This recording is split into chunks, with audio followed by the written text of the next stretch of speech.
Hello everyone, welcome back to my YouTube channel. So ತಡ ಮಾಡೋದು ಬೇಡ, ನಮ್ಮ ಮನೇಲಿ ನಾನು ಫಿಶ್ ಫ್ರೈ ಹೇಗೆ ಮಾಡೋದಂತ ನಿಮಗೆ ತೋರಿಸ್ಕೊಡ್ತೀನಿ. ನಾನು ಹೇಗೆ ಮನೇಲಿ ಮಾಡ್ತೀನಿ ಅಂತ ತೋರಿಸ್ಕೊಡ್ತೀನಿ. ಸೊ ಯಾರೆಲ್ಲ ನಮ್ಮ ಚಾನಲ್ನ ಹೊಸ್ದಾಗಿ ನೋಡ್ತಿದ್ದೀರಾ, ದಯವಿಟ್ಟು ಸಬ್ಸ್ಕ್ರೈಬ್ ಮಾಡಿ, ಶೇರ್ ಮಾಡಿ, ಲೈಕ್ ಮಾಡಿ. ಸ್ವಲ್ಪ ಅಗಲವಾಗಿರೋವಂಥ ಕಡಾಯಿಗೆ ನಾನು ಮಿಶ್ರಣ ಮಾಡ್ಕೊತಿದ್ದೀನಿ. ಮೊದಲಿಗೆ ಒಂದು ಪ್ಯಾಕು ಶುಂಠಿ ಬೆಳ್ಳುಳ್ಳಿ ಪೇಸ್ಟು, 10 ರುಪೀಸ್ದು ಶುಂಠಿ ಬೆಳ್ಳುಳ್ಳಿ ಪೇಸ್ಟು. ಅದರಲ್ಲಿ ಸ್ವಲ್ಪ ಕ್ವಾಂಟಿಟಿ ಸ್ವಲ್ಪ ಜಾಸ್ತಿ ಇರುತ್ತೆ, ಅದಕ್ಕೋಸ್ಕರ. ಇನ್ನು ರೆಡ್ ಚಿಲ್ಲಿ ಪೌಡರ್ 1-2 ಸ್ಪೂನಷ್ಟು, ಒಂದು ಅಂದಾಜು ಮೇಲೆ ಹಾಕಿ. ನಿಮಗೆ ಖಾರ ಎಷ್ಟು ಬೇಕು ಅಂತ ನೋಡ್ಬಿಟ್ಟು ಹಾಕಿ. ಇತ್ತೀಚೆಗೆ ಸ್ವಲ್ಪ ಜಾಸ್ತಿ ವೀಡಿಯೋ ಮಾಡೋಕ್ಕಾಗ್ತಿಲ್ಲ, ಸೊ ವಾರಕ್ಕೊಂದು 2 ಅಂತ ಮಾಡ್ತಿದ್ದೀನಿ. ಸ್ವಲ್ಪ ಅಡ್ಜಸ್ಟ್ ಮಾಡ್ಕೊಳ್ಳಿ. ನೆಕ್ಸ್ಟ್ ಇನ್ನು ಫಿಶ್ ಕಬಾಬ್ ಪೌಡರು, ಅದನ್ನು 10 ರೂಪಾಯಿಂದು 2 ಅಂತ ತೊಗೊಂಡಿದ್ದೀನಿ. ನಾವಿರೋದೇ 4 ಮೆಂಬರ್ಸ್, ಸೊ 4 ಮೆಂಬರ್ಸಿಗೆ ಆಗೋವಷ್ಟು ತೊಗೊಂಡಿದ್ದೀನಿ. 1 ಕೆ ಜಿಗೆ 1 ಕೆ ಜಿ ಫಿಶ್ಶಿಗೆ ಮಾಡ್ತಿರೋದು. ಇನ್ನು ನಮ್ಮ ಮನೇಲಿ ಫಿಶ್ಶು ನಮ್ಮ ಮನೆಯವ್ರು ತಿನ್ನಲ್ಲ, ನಾನು ನನ್ನ ಮಕ್ಕಳೇ ತಿನ್ನೋದು ಫಿಶ್ಶು. ಸೊ 2 ಮೊಟ್ಟೆ ಸೇರಿಸ್ಕೋಬೇಕು. ವೈಟು ಮತ್ತು ಎಲ್ಲೋ ಬೇರೆ ಬೇರೆ ಮಾಡೋದೇನು ಬೇಕಾಗಿಲ್ಲ, 2 ಇದ್ದರೆ ಚೆನ್ನಾಗಿರುತ್ತೆ. ಬಟ್ ಬೇರೆಯವರೆಲ್ಲ ಬೇರೆ ಬೇರೆ ಮಾಡ್ತಾರೆ. 2 ಮೊಟ್ಟೆ ಸಾಕು. ಇನ್ನು ಅದನ್ನು ವೇಸ್ಟ್ ಮಾಡೋದಕ್ಕೆ ನಂಗೆ ಇಷ್ಟ ಆಗೋಲ್ಲ, ಅದಕ್ಕೋಸ್ಕರ ಒಟ್ಟಿಗೆ ಹಾಕ್ಬಿಡ್ತೀನಿ. ಇನ್ನು ಸ್ವಲ್ಪ ಯಾರೆಲ್ಲ ಈ ಥರ ಮೊಟ್ಟೆ ಒಳಗಿನ್ನೂ ಬಾಕಿ ಇರುತ್ತಲ್ಲ, ಅದನ್ನು ಈ ಥರ ಸ್ಪೂನಲ್ಲಿ ತೆಗಿತೀನಿ. ನಿಮ್ಮ ಮನೇಲೂ ನೀವು ಹೀಗೇನ ಮಾಡೋದು ಅಂತ ನನಗೆ ಕಮೆಂಟ್ ಮಾಡಿ. ಸೊ ನಾನು ಹಾಗೆ. ಸೊ ಮಸಾಲ ಸ್ವಲ್ಪ ಕಲರ್ಫುಲ್ಲಾಗಿ ಕಾಣ್ತಿದೆ. ಇನ್ನು ಅದಕ್ಕೆ ಸ್ವಲ್ಪ ಈ ಸ್ಪೂನಿನ ಸಹಾಯದಿಂದ ಕಾರ್ನ್ಫ್ಲೋರ್ನ ತೊಗೋತಿದ್ದೀನಿ. ಒಂದು 3 ಸ್ಪೂನ್ ಆಗುವಷ್ಟು ನಾನು ಕಾರ್ನ್ಫ್ಲೋರ್ ತೊಗೋತಿದ್ದೀನಿ, ಯಾಕಂದರೆ ಸ್ವಲ್ಪ ಕ್ರಿಸ್ಪಿಯಾಗಿ ಬರುತ್ತೆ ಅಂತ. ಸೊ ಕಾರ್ನ್ಫ್ಲೋರ್ ಇಟ್ಟಿದ್ರೆ ಚೆಂದ. ಇನ್ನು ಕೆಲವ್ರು ಮೈದಾ ಹಾಕ್ತಾರೆ, ಸೊ ನಾನು ಮೈದಾ ಹಾಕಲ್ಲ. ನೆಕ್ಸ್ಟ್ ರುಚಿಗೆ ತಕ್ಕಷ್ಟು ಉಪ್ಪು. ಸೊ ನಿಮಗೆ ರುಚಿ ತಕ್ಕನಾಗಿ ಉಪ್ಪು ಹಾಕೇಳಿ. ಸೊ ಉಪ್ಪು ಹಾಕಿದ್ಮೇಲೆ ನೆಕ್ಸ್ಟು ಹುಣಸೆಹಣ್ಣನ್ನ ಮೊದಲೇ ನೆನೆಸಿಟ್ಕೊಂಡಿದ್ದೆ. ಸೊ ನಾವು ಒಂದು ಇಡೀ ಅಷ್ಟೇನು ಬೇಡ, ಒಂದು ನಿಂಬೆಹಣ್ಣಿನ ಗಾತ್ರದಷ್ಟು ಹುಣಸೆಹಣ್ಣು ತೊಗೊಂಡು ಅದನ್ನು ಫುಲ್ಲು ರಸನ ಇದರೊಳಕ್ಕೆ ಹಾಕಬೇಕು ಮಿಶ್ರಣಕ್ಕೆ. ಒಂದು ನಿಂಬೆಹಣ್ಣಿನ ಗಾತ್ರದಷ್ಟು ಹುಣಸೆಹಣ್ಣು ಮಾತ್ರ, ಜಾಸ್ತಿ ತಗೋಬೇಡಿ. ಜಾಸ್ತಿ ಹುಳಿ ಆದರೆ ತಿನ್ನೋಕ್ಕೂ ಆಗೋಲ್ಲ, ಕಡಿಮೆ ಆದರೂ ತಿನ್ನೋಕ್ಕಾಗಲ್ಲ.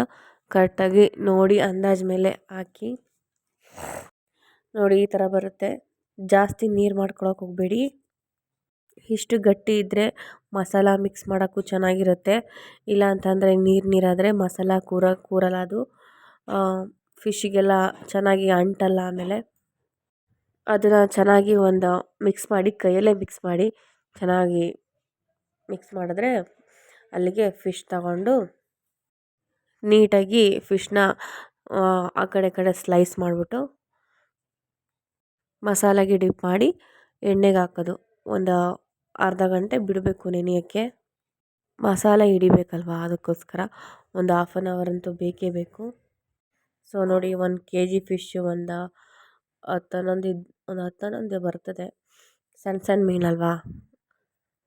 ಸೊ ಸಾರಿ, ನಂತರ ಯಾರೂ ಎಡವಟ್ಟು ಕೆಲಸ ಮಾಡೋಕ್ಕೆ ಹೋಗಬೇಡಿ.